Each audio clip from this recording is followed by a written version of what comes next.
75장 적의 꼬임에 빠진 관우.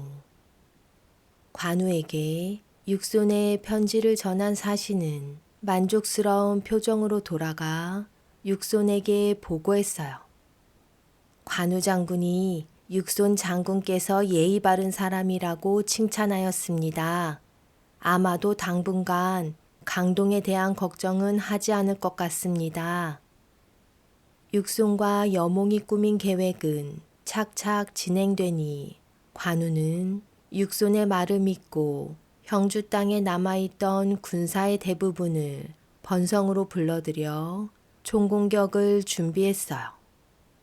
첩자를 통해 이 사실을 전해 들은 육손은 만족스러운 미소를 지으며 송건에게 모든 사실을 보고했어요.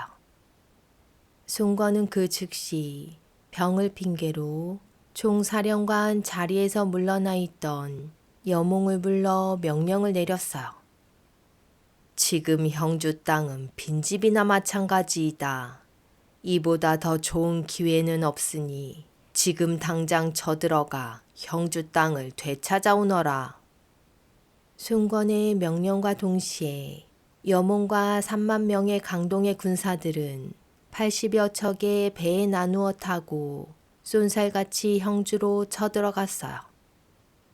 여몽은 수영을 잘하는 군사들에게 흰옷을 입힌 후 장사꾼으로 변장하여 노를 젓게 했어요. 그리고 나머지 군사들은 배의 깊숙한 곳에 숨어 있게 했어요.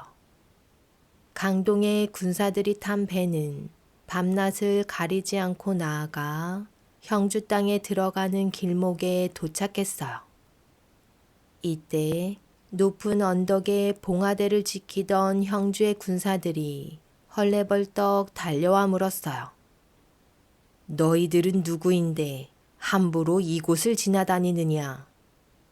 형주 군사들의 물음에 장사꾼으로 변장한 강동의 군사들이 실실 웃으며 대꾸했어요.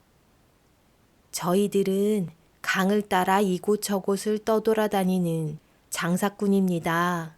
배를 타고 가다 세찬 바람을 만나 이곳으로 잠시 피해 왔습니다. 바람이 잠잠해질 때까지 며칠만 이곳에서 머물게 해주십시오.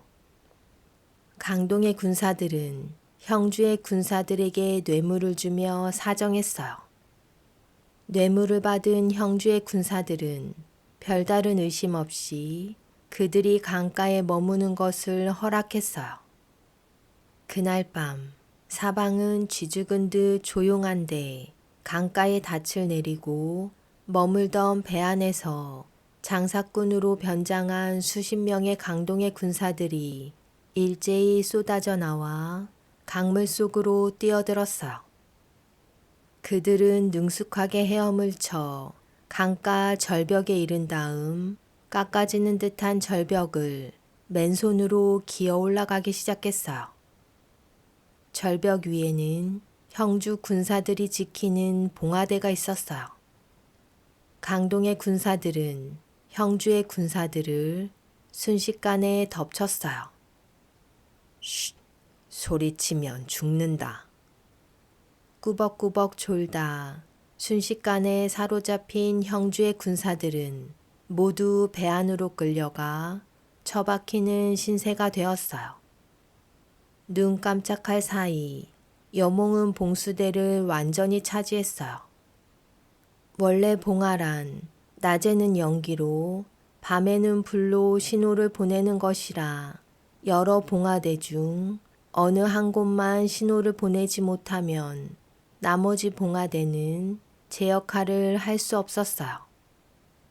첫 번째 봉화대를 빼앗는데 성공한 여몽은 배 안에 남아있던 장수들을 향해 명령을 내렸어요. 너희들은 각자 군사를 거느리고 흩어져 길목을 지키는 형주 군사들을 모두 사로잡아라. 여몽의 명령에 한당, 장음, 반장, 주태, 서성, 정봉 등 강동의 용맹한 장수들이 쏟아져 나와 형주의 군사들을 모조리 사로잡아 배 안에 쳐넣었어요. 마침내 해가 뜨고 날이 밝았어요. 강동 군사들을 태운 배는 아무 일도 없었다는 듯 형주성을 향해 서서히 다가갔어요. 강가의 사람들은 아무도 그들을 의심하지 않았어요. 저 멀리 형주성이 눈앞에 보이자 여몽은 사로잡은 형주의 군사들을 불러 말했어요. 이제 형주는 우리 손에 들어온 것이나 마찬가지이다. 너희들은 아무 일도 없었다는 듯 형주성으로 다가가 성문을 열게 하라. 우리는 그 즉시 쳐들어가 형주성을 빼앗을 것이다. 만약 일이 성공한다면 너희들의 목숨도 살려주고 큰 상을 내릴 것이다. 형주 군사들은 겁에 질려 눈물을 흘리며 고개를 끄덕였어요. 알겠습니다. 시키는 대로 하겠으니 목숨만 살려주십시오. 여몽은 포로가 된 형주 군사들을 앞세워 형주성으로 쳐들어갔어요. 앞장선 형주 군사들이 앞다투어 성문 아래로 달려가 외쳤어요. 우리는 봉화대를 지키는 군사들이다. 장군께 급히 전할 말이 있으니 어서 성문을 열어라. 형주의 성문을 지키던 병사들은 그들이 자신의 편임을 알고는 아무런 의심 없이 성문을 열어주었어요. 그때였어요. 성문이 열렸다. 이제 형주성은 우리 차지이다. 강동 군사들이 함성을 지르며 형주성 안으로 물밀듯 쏟아져 들어갔어요. 강동 군사들은 빈집과 다름없는 형주성을 순식간에 차지했어요. 송건이 그토록 애타게 되찾으려던 형주성은 그렇게 손쉽게 무너져 내리고 말았어요. 형주성을 차지한 총사령관 여몽은 감옥에 갇혀있던 장수 우금을 동맹을 맺은 조조에게 돌려보냈어요. 우쭐해진 여몽은 군사들에게 주의를 주었어요. 함부로 사람을 죽이거나 백성의 물건을 빼앗는 자가 있다면 목을 벨 것이다. 여몽은 형주의 관리들에게도 그전과 다름없이 자기들이 맡은 직책에 그대로 일하게 했으며 관우의 가족들 또한 정성껏 보살펴 주었어요. 이 모든 것은 형주 백성들의 비위를 맞추기 위한 여몽의 계책이었어요. 허창의 조조는 송건이 형주로 쳐들어갔다는 소식을 듣고 기뻐했어요. 조조는 그의 부하장수 서왕에게 군사 5만을 주어 번성을 포위한 관우를 공격하라 지시했어요. 서왕이 관평을 공격하여 무찌르고 번성으로 바짝 따라붙었어요. 이때 관우는 상처가 다 아물지 않은 채 번성의 북쪽문을 바라보는 언덕에 진을 치고 있었는데 서왕에게 쫓긴 관평이 급히 도망쳐와 보고했어요. 대군을 몰고 온 서왕에게 진영을 빼앗겼습니다. 게다가 조조가 10만 군사를 이끌고 서왕의 뒤를 따르고 있으며 강동의 여몽이 형주성을 이미 차지했다는 소문이 자자합니다. 이때 형주성에서 간신히 도망쳐 나온 부하가 관우에게 소식을 전했어요. 형주성이 여몽의 손에 넘어갔습니다. 부하의 보고에 관우의 두 눈이 휘둥그레졌어요. 쥐새끼 같은 놈에게 속았구나. 관우는 어금니를 깨물며 부하에게 물었어요. 강동의 군사들이 쳐들어왔다면 어찌하여 봉화로 신호를 보내지 않았느냐? 부하가 대답했어요. 여몽이 자기 부하들을 장사꾼으로 변장시킨 후 봉화대를 지키던 군사들을 모조리 사로잡아 배 안에 가두어 신호를 보내지 못했다고 합니다. 관우는 얼굴을 일그러뜨리며 한숨을 내쉬었어요. 쥐새끼 같은 놈에게 속아 형주를 빼앗겼으니 장차 형님의 얼굴을 어찌 볼꼬. 관우가 자리를 박차고 일어나자 관평이 나섰어요. 아버님은 아직 상처가 다 낫지 않았으니 나가 싸우시면 안 됩니다. 하지만 관우는 관평의 말을 무시하고 자리를 박차고 일어나며 말했어요. 서왕이라면 내가 누구보다도 잘한다. 그가 만약 내 말을 듣지 않는다면 단칼에 목을 베어 본때를 보여줄 것이다. 관우가 적토마를 타고 늠름하게 달려나가 적진 앞에 우뚝 선 채 외쳤어요. 서왕은 어디 있느냐? 관우의 외침에 서왕이 말을 타고 나와 허리를 굽혀 인사했어요. 그동안 안녕하셨습니까? 관우 장군과 헤어진 후 오래도록 뵙지 못했더니 그동안 많이 늙으셨습니다. 지난날 제가 장군을 따라다니며 많은 가르침을 받았는데 이렇게 다시 뵙게 되어 참으로 기쁩니다. 서왕의 뻔뻔한 말투에 관우는 입가에 미소를 지으며 긴 수염을 쓰다듬었어요. 나와 그대는 어느 누구보다 가까운 사이였소. 그런데 어찌하여 그대가 내 아들을 죽이려 했소? 서왕은 주위를 두리번거리며 소리쳤어요. 저기 보이는 관우의 목을 베어올 자가 누구냐? 누구든 처음으로 공을 세운 자에게는 큰 상을 줄 것이다. 관우가 깜짝 놀라 물었어요. 그대는 어찌하여 그런 말을 하는가? 서왕이 대답했어요. 나는 사사로운 정에 나라의 큰 일을 저버리지 않소. 서왕이 말을 끝내자마자 도끼를 치켜들고 관우를 덮치니 관우 역시 눈을 부릅뜨고 서왕에 맞서 싸웠어요. 서왕의 도끼와 관우의 청룡 언얼도가 맞부딪혀 사방으로 불꽃이 튀니 둘의 싸움을 지켜보는 군사들의 손에 땀을 쥐게 했어요. 관우의 솜씨는 누가 뭐라 해도 천하제일이지만 다친 오른팔의 상처가 다 아물지도 않았으니 이를 지켜보던 관평의 마음은 검게 타들어갔어요. 더 이상 지켜볼 수 없었던 관평은 급히 징을 울려 관우를 불러들였어요. 관우가 말머리를 돌려 진영으로 돌아오는데 군사들의 함성 소리에 땅이 흔들리며 사방에서 조조의 군사들이 쏟아져 나왔어요. 번성에 꼭꼭 숨어 있던 조인의 군사들이 서왕의 5만 대군과 함께 총 공격에 나선 것이었어요. 눈 깜짝할 사이 적들의 포위망에 둘러싸인 형주의 군사들은 예상치 못했던 공격에 당황하여 이리저리 흩어져 달아나기 시작했어요. 관우는 앞을 막는 적들을 베어 넘기며 가까스로 길을 뚫고 군사들을 이끌어 양양으로 달아났어요. 그때였어요. 아물고 있던 관우의 상처가 터지며 관우는 정신을 잃고 말에서 떨어지고 말았어요. 한참 만에 겨우 깨어난 관우를 보며 관우의 부하장수 존우가 말했어요. 관우 장군, 지금 일이 급하게 되었으니 한중왕 유비에게 사람을 보내 지원을 요청하십시오.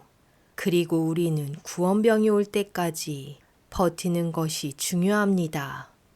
여몽에게 사람을 보내 따지십시오. 지난날 힘을 합쳐 역적 조조를 치자고 편지를 보내놓고 이제와 조조와 손을 잡고 공격하는 것이 경우에 맞는 일이냐고 말입니다. 여몽이 먼저 약속을 어긴 것이니 무슨 대답이 있을 것이고 우리는 그만큼 시간을 벌 수 있습니다.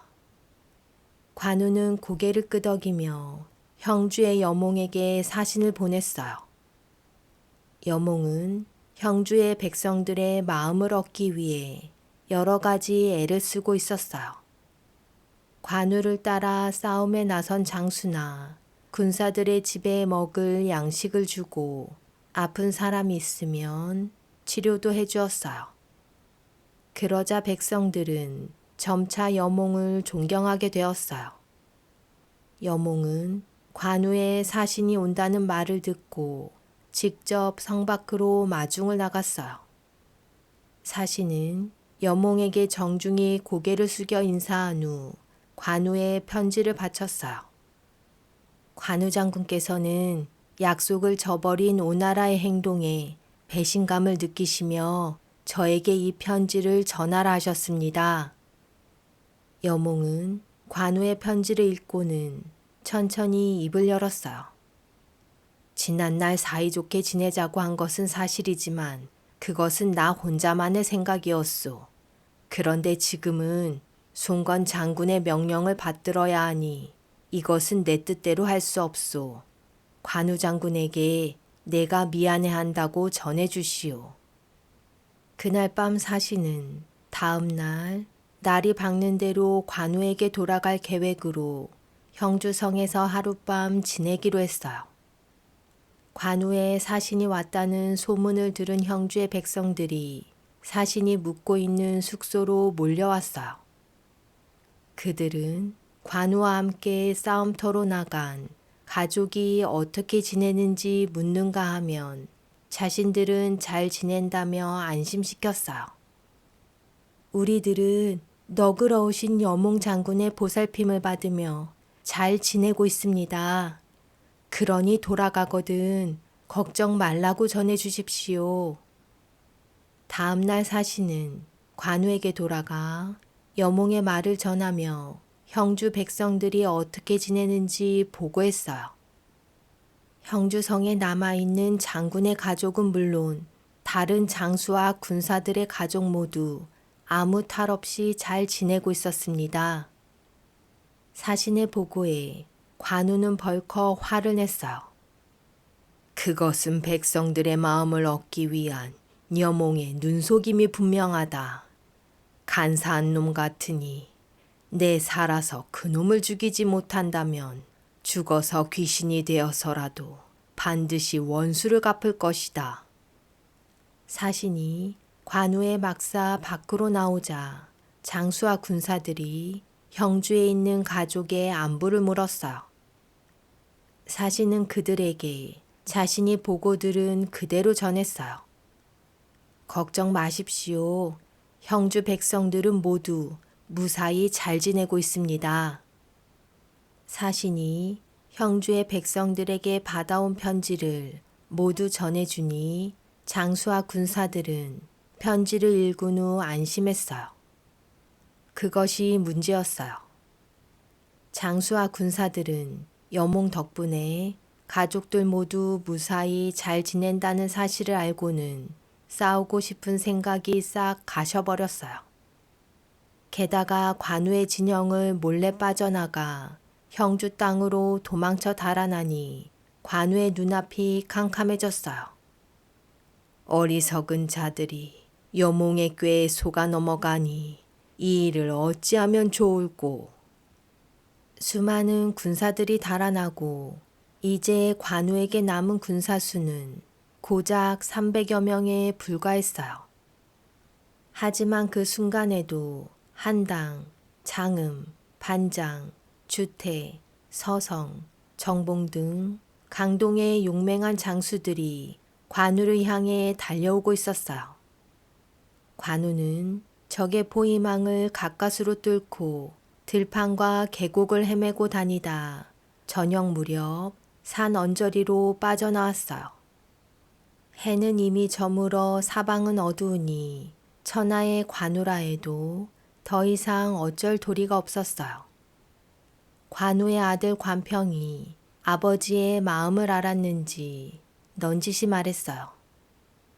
아버님, 군사들의 마음이 변했으니 이대로 싸우는 것은 무리입니다.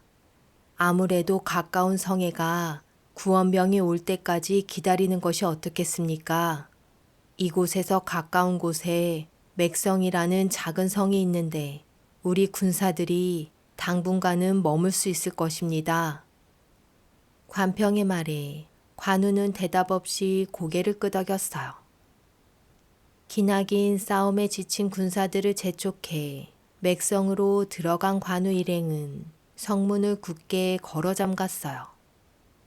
맥성으로 도망친 관우는 입술을 깨물며 장수들과 대책을 의논하니 한 장수가 나서며 말했어요. 상용성이 이곳과 가까우니 그곳에 도움을 요청하는 것이 어떻겠습니까? 유비의 구원병이 오기만을 마냥 기다릴 수 없었던 관우는 고개를 끄덕이며 장수들에게 물었어요.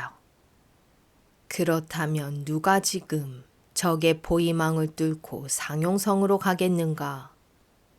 관우의 물음에 요하가 나섰어요. 제가 다녀오겠습니다. 요하는 지난날 관우가 조조에게서 달아나는 길에 우연히 만난 산적의 두목이었던 사람이에요. 좋다. 그렇다면 그대는 지금 당장 상용성으로 가라. 이곳에서 가까운 상용성에는 장수 맹달이 군사 3만 명을 거느리고 있다. 그에게 부탁해 유비 형님이 구원병을 보내줄 때까지 우리를 도와달라고 하여라. 요하가 자신감 넘치는 목소리로 대답했어요. 알겠습니다. 목숨을 걸고 반드시 구원병을 데리고 오겠습니다. 요하의 말을 잠자코 듣고 있던 관평이 끼어들었어요. 지금 맥성은 오나라 군사들에게 완전히 포위당했소. 내가 성문을 열고 달려나가 싸울 것이니 내가 싸우는 틈을 이용해 적의 포위망을 벗어나시오.